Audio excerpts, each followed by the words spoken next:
আজকে জয়ের বক্তব্য দেখলাম, এদেশের সংবিধান রক্ষা করার জন্য সে ভারতকে আহ্বান করেছে।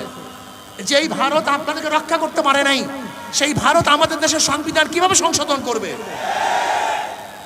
না, আমরা অন্য কোনো দেশের হস্তক্ষেপ আমাদের দেশের সংবিধান সংশোধনের জন্য চাই না। আমাদের দেশের অভ্যন্তরীণ কোনো বিষয় কোনো রাষ্ট্রের হস্তক্ষেপ আমরা চাই না। আমাদের দেশের সমাধান, সমস্যার সমাধান এদেশের জনগণ করবে, অন্য কেউ করতে পারবে না। যদি কেউ আহ্বান করে, আমরা মনে করব তারা দেশদ্রোহী, তাদেরকে বিচারের আওতায় আনা উচিত।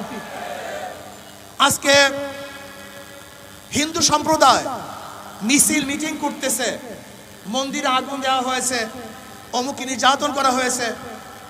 আমি বলবো, কোন হিন্দু সম্প্রদায়ের মন্দিরে কোনো ব্যক্তিকে আক্রমণ করা হয় নাই, আগুন দেওয়া হয় নাই। বরং এদেশের 99% হিন্দু তো আওয়ামী লীগ করে। তারা তো আওয়ামী লীগের লোক। আওয়ামী লীগের হাজারো মুসলমানদের উপরে যদি আক্রমণ হলে সেটা সাম্প্রদায়িক আক্রমণ না হয়, তা আওয়ামী লীগের কারণে হিন্দুদের উপর আক্রমণ করলে সেটা সাম্প্রদায়িক হবে কেন?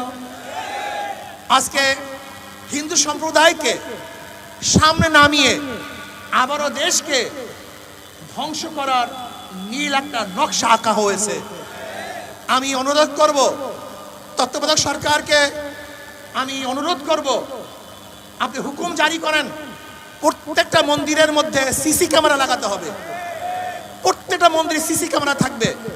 যেই মন্দিরের মধ্যে সিসি ক্যামেরা থাকবে না, সেই মন্দিরের উপর কেউ আক্রমণ করলে এই দায়িত্ব সরকার এবং এই জনগণ গ্রহণ করবে না।